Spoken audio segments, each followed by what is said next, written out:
Hi friends, നമസ്കാരം. ഞാൻ രാജേഷ്. ഇന്ന് നമ്മൾ ഡിസ്കസ് ചെയ്യുന്നത് ലോസ് ഓഫ് എക്സ്പൊണൻസ്, കൃത്യംഗങ്ങളുടെ നിയമങ്ങളെ കുറിച്ചാണ് ഇന്ന് നമ്മൾ ചർച്ച ചെയ്യുന്നത്. ഇത് PSC എക്സാമിനേഷനും അതുപോലെ തന്നെ കോമ്പറ്റേറ്റീവ് എക്സാമിനേഷൻസിനൊക്കെ ചോദ്യങ്ങൾ വരാവുന്ന ഒരു മേഖലയാണ് എക്സ്പൊണൻസ്. അപ്പോൾ എക്സ്പൊണൻസിന്റെ നിയമങ്ങൾ നമ്മൾ അറിഞ്ഞിരിക്കേണ്ടതുണ്ട്. അതുകൊണ്ട് ഇന്നത്തെ വീഡിയോ ഈ എക്സ്പൊണൻസിന്റെ നിയമങ്ങളുമായി ബന്ധപ്പെട്ടതാണ്. തൊട്ടടുത്ത വീഡിയോ എന്ന് പറയുന്നത് നമ്മൾ ഇതുമായി ബന്ധപ്പെട്ട പ്രോബ്ലംസുകൾ നമ്മൾ ഡിസ്കസ് ചെയ്യുന്നതായിരിക്കും. അതുകൊണ്ട് നമ്മൾ ആദ്യം തന്നെ എന്താണ് എക്സ്പൊണൻസ് എന്ന് പറഞ്ഞു കഴിഞ്ഞാൽ, അല്ലെങ്കിൽ എന്താണ് കൃത്യംഗങ്ങൾ എന്ന് പറഞ്ഞു കഴിഞ്ഞാൽ എന്നുള്ള കാര്യം നമ്മൾ മനസ്സിലാക്കണം. നമുക്കറിയാം, ഒരു സംഖ്യ നമ്മൾ ഒരുപാട് തവണ മൾട്ടിപ്ലൈ ചെയ്യുകയാണെന്ന് വിചാരിക്കാം. ഉദാഹരണത്തിന് 2 × 2 × 2 × 2 എന്നിങ്ങനെ നമ്മൾ മൾട്ടിപ്ലൈ ചെയ്ത് പോവുകയാണെന്ന് കരുതുക. അങ്ങനെയാണെങ്കിൽ ഇവിടെ 4 തവണ നമ്മൾ എന്ത് ചെയ്തിട്ടുണ്ട്, മൾട്ടിപ്ലൈ ചെയ്തിട്ടുണ്ട്. അതുകൊണ്ട് നമുക്ക് 2നെ എത്ര തവണയാണ്? 4 തവണ. അതുകൊണ്ട് 2⁴, അല്ലെങ്കിൽ 2ന്റെ പവർ ആയിട്ട് 4നെ എഴുതാം. 2⁴ എന്ന് നമുക്ക് എഴുതാം. ഇവിടെ 4 തവണ മൾട്ടിപ്ലൈ ചെയ്യാണ്. അതിനെ ചുരുക്കി നമുക്ക് എന്ത് ചെയ്യാം? 2⁴ എന്ന് എഴുതാം. ഇവിടെ 4 എന്ന് പറയുന്നതാണ് എക്സ്പൊണന്റ്. എക്സ്പൊണന്റ് എന്ന് പറയുന്നത് 4 ആണ്. 2 എന്ന് പറയുന്നത് ബേസ് ആണ്. 2 എന്ന് പറയുന്നത് ബേസ്. അപ്പൊ 2 ബേസും 4 എക്സ്പൊണന്റ്, കൃതി അല്ലെങ്കിൽ പവർ എന്നൊക്കെയാണ് ഇതിനെ പറയുന്നത്. മനസ്സിലായി കാണുമെന്ന് വിശ്വസിക്കുന്നു. അതിൽ ഒന്നാമത്തെ നിയമം എന്ന് പറയുന്നത്, the first law എന്ന് പറയുന്നത്, a⁴m × a⁴n = a⁴m+n ആയിരിക്കും. a⁴m × a⁴n എന്ന് പറയുന്നത് a⁴m+n ആയിരിക്കും. ഇവിടെ a എന്ന് പറയുന്നത് ബേസ് രണ്ടും എന്താണ്? ഈക്വൽ ആണ്, സെയിം ആണ്. എന്നാൽ എന്താണ്? പവറിലാണ് വ്യത്യാസം വരുന്നത്. ഫോർ എക്സാമ്പിൾ 2�3× 2⁴ എന്ന് പറഞ്ഞു കഴിഞ്ഞാൽ 2�3+4 that is equal to 2�7. ഇതാണ് ഈ നിയമങ്ങൾ കൊണ്ട് അർത്ഥമാക്കുന്നത്. അനദർ എക്സാമ്പിൾ നോക്കൂ. 3² × 3⁴. 3² × 3⁴. 3⁴ that is 3�6 എന്നാണ് ഇതിന്റെ ഉത്തരം വരുന്നത്. ഇതാണ് ലോസ് ഓഫ് എക്സ്പൊണൻസിലെ ഫസ്റ്റ് ലോ എന്ന് പറയുന്നത്. ഇനി നമുക്ക് ഇതുമായി ബന്ധപ്പെട്ട അടുത്ത ലോയിലേക്ക് നോക്കാം. a⁴m × b⁴m. ഇവിടെ ബേസിലാണ് വ്യത്യാസം വരുന്നത്. അതുകൊണ്ട് നമുക്ക് ഇതിനെ ab⁴m എന്ന് എഴുതാം. a × b, ab കോമൺ ആണ്. ഇതിന്റെ പവർ എക്സ്പൊണന്റ് കോമൺ ആയതുകൊണ്ട് നമുക്ക് m എന്ന് എഴുതാം. എക്സ്പൊണന്റ് സെയിം ആയതുകൊണ്ട് നമുക്ക് ab⁴m എന്ന് എഴുതാം. ഫോർ എക്സാമ്പിൾ 2�3× 3⁵ ഇവിടെ ബേസുകൾ ഡിഫറെന്റ് ആണ്, എന്നാൽ എക്സ്പൊണൻസ് സെയിം ആണ്. അങ്ങനെയെങ്കിൽ 2 × 3⁵3 എന്ന് എഴുതാം. That means 6⁵3. Another example 4² × 5² is equal to 4 × 5⁵2 20². ചെയ്തു കഴിഞ്ഞാൽ നമുക്ക് കിട്ടാം 4ന്റെ സ്ക്വയർ 16 × 25 is equal to 400. അടുത്ത മൂന്നാമത്തെ ലോ നമുക്ക് നോക്കാം. a⁴m divided by a⁴n.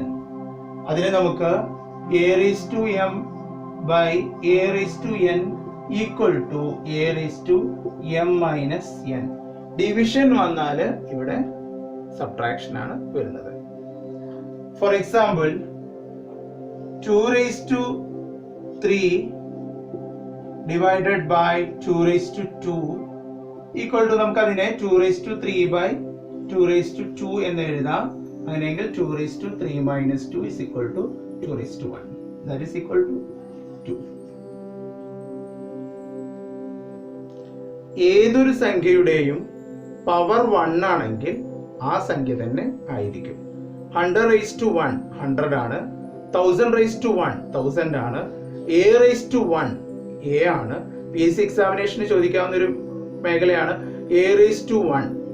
PSC എക്സാമിനേഷന് ചോദിക്കുന്ന ഒരു ചോദ്യമാണ് a⁴1 എന്താണെന്നുള്ളത്. A1 എന്ന് പറഞ്ഞാൽ A തന്നെയാണ്.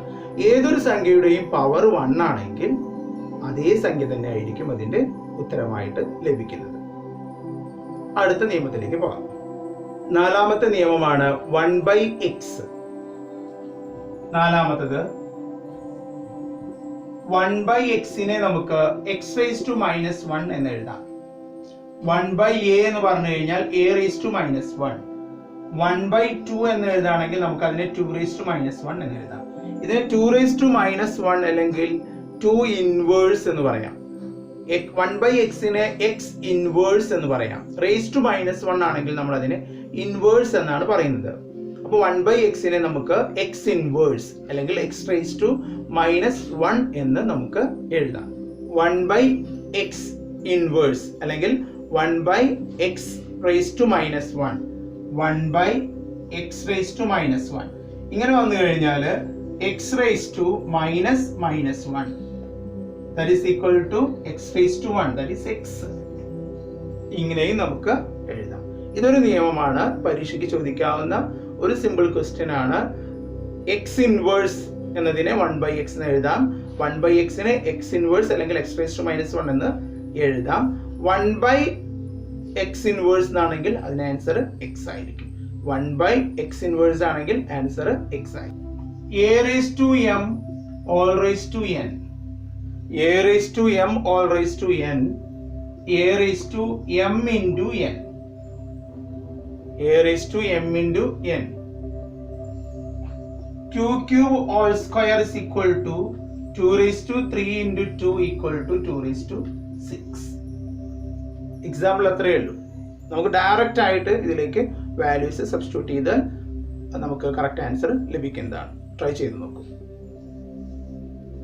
a⁻m by b⁻m ആണെങ്കിൽ a/b all raised to m എന്ന് എഴുതാം. ഏഴാമത്തെ നിയമം എന്ന് പറഞ്ഞു കഴിഞ്ഞാൽ ഞാൻ നേരത്തെ പറഞ്ഞു, ഏതൊരു സംഖ്യയുടെയും പവർ 1 ആണെങ്കിൽ ആ സംഖ്യ തന്നെയായിരിക്കും നമുക്ക് ഉത്തരമായി ലഭിക്കുന്നത്. ഉദാഹരണത്തിന് 1000⁻1 ആണെങ്കിൽ 1000 ആണ്. x⁻1 ആണെങ്കിൽ x ആണ്. എന്നാൽ 1ന്റെ സ്ഥാനത്ത് 0 ആണെങ്കിൽ a⁻0 1 ആണ്. x⁻0 1 ആണ്. 1000⁻0 1 ആണ്. 100⁻0 1 ആണ്. ഏതൊരു സംഖ്യയുടെയും ഏതൊരു വേരിയബിളിന്റെയും പവർ 0 ആണെങ്കിൽ ഫൈനൽ ആൻസർ 1 ആയിരിക്കും. a⁻0 is equal to 1. 1000⁻0 is equal to 1. x⁻0 is equal to 1. അടുത്ത എട്ടാമത്തെ ലോ എന്ന് പറയുന്നത് nth root of x into nth root of y. nth root of x into nth root of y എന്നുള്ളതിനെ നമുക്ക് nth root of xy എന്ന് എഴുതാം. x into y ആണ് xy. x into y ആണ് xy. അപ്പോൾ nth root of x into nth root of y എന്നുള്ളതിനെ നമുക്ക് nth root of xy എന്ന് എഴുതാം. അതേപോലെ തന്നെ nth root of x by nth root of y. nth root of x by nth root of y എന്നുള്ളതിനെ nth root of x by y എന്നും എഴുതാം. nth root of x by y എന്നും നമുക്ക് എഴുതാം. അടുത്ത ലോ നമ്മൾ എപ്പോഴും ഓർത്ത് വെക്കേണ്ടതാണ് വാല്യൂ ഓഫ് റൂട്ട്. റൂട്ടിന്റെ വാല്യൂ എന്ന് പറയുന്നത് raised to 1/2 ആണ്. പവർ 1/2 ആണ് റൂട്ടിന്റെ വാല്യൂ എന്ന് പറയുന്നത്. റൂട്ട് എക്സ് എന്ന് പറഞ്ഞു കഴിഞ്ഞാൽ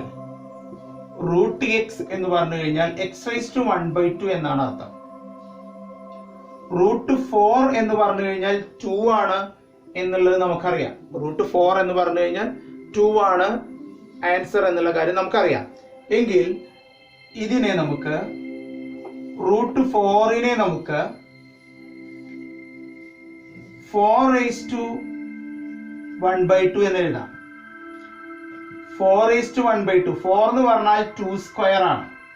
2² എന്ന് എഴുതി കഴിഞ്ഞാൽ നമുക്കറിയാം a⁻m all raised to n എന്ന് പറഞ്ഞാൽ a⁻mn ആണ്. a⁻m all raised to n എന്ന് പറഞ്ഞു കഴിഞ്ഞാൽ a⁻m into n ആണ്. എങ്കിൽ 2 സ്ക്വയർ റേസ് ടു 1/2 എന്ന് പറഞ്ഞു കഴിഞ്ഞാൽ 2 raise to 2 into 1/2. 2 2s are cancel, 2 raise to 1. 2 raise to 1 എന്ന് പറഞ്ഞു കഴിഞ്ഞാൽ 2 ആണ് ആൻസർ.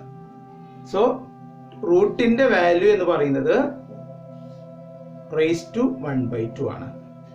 ഇത്രയും കാര്യങ്ങൾ നിങ്ങൾക്ക് മനസ്സിലായി കാണുമെന്ന് ഞാൻ വിശ്വസിക്കുന്നു. അടുത്ത പുതിയൊരു വീഡിയോ കാണുവരേക്ക് ഗുഡ് ബൈ.